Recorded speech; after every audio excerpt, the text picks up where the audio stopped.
Hey everyone! On the Welver channel today, I'll show you how to fix a USB error related to the device failing to get a descriptor, yes, the device descriptor.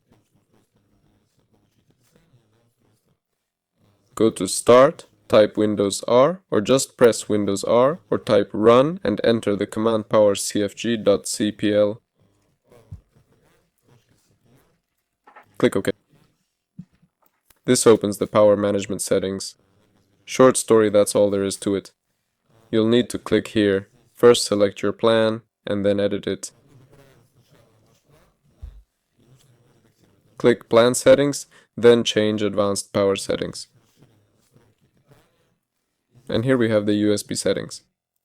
This option needs to be enabled, after which it's best to restart your computer. Most of the time this option is the problem, you need to enable it. It should be enabled regardless of the computer's state, otherwise you'll have issues with USB device recognition. That's all. This was Welver. Leave a like and subscribe to the channel. See you!